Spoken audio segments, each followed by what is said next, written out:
Wala yun. Wala yun. Wala na rin yun. Oo, okay na.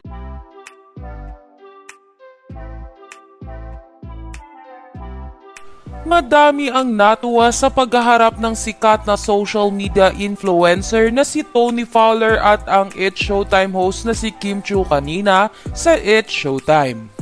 Matapos kasi ang ilang taon ng batikusin ni Tony Fowler si Kim Chiu sa social media ay hindi na nagkaroon ng pagkakataon na maayos ang gusot sa pagitan ng dalawa.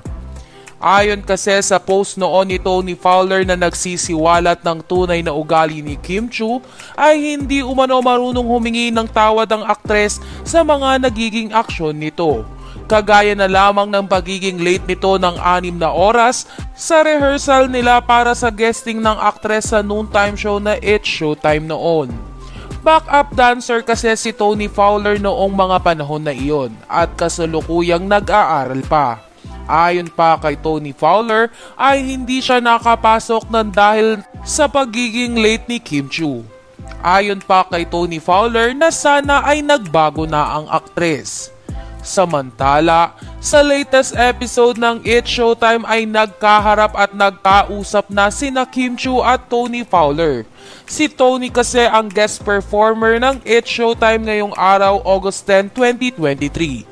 Dahilan para magkaharap at magkausap sila ni Kim Chiu. Matapos ngang pasalamatan ni Kim Chiu si Tony ay agad na nagsalita ito at sinabing bati na kami ni Kim. Dahilan para magtawanan ang mga It's Showtime host pati na rin sina Tony at Kim Chiu. Sagot naman ni Kim Chiu sa sinabing ito ni Tony Fowler, wala yon. Pagsang-ayon naman ni Tony Fowler, wala na rin yun, oo. Kaya naman agad na napasabi si Kim Chiu na, oo okay na at least magkakilala na tayo ngayon. Dito nga ay nagtatakang nagtanong si Ryan Bang na bakit na animoy walang kaalam-alam sa palitan ng pag-uusap ni Kim Chiu at ni Tony Fowler.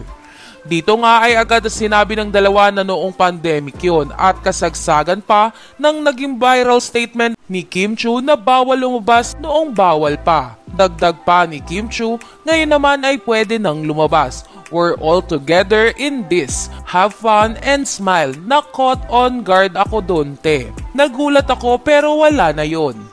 Matapos nga ang magandang kaganapan na ito sa pagitan ni Kim Chiu at Tony Fowler ay labis naman ang saya ng mga tagahanga ng dalawa. Anila ay sana magkaroon din ng pagkakataon na magsama ang dalawa sa vlog ng sa gayon ay mas lalo pa nilang makilala ang isa't isa.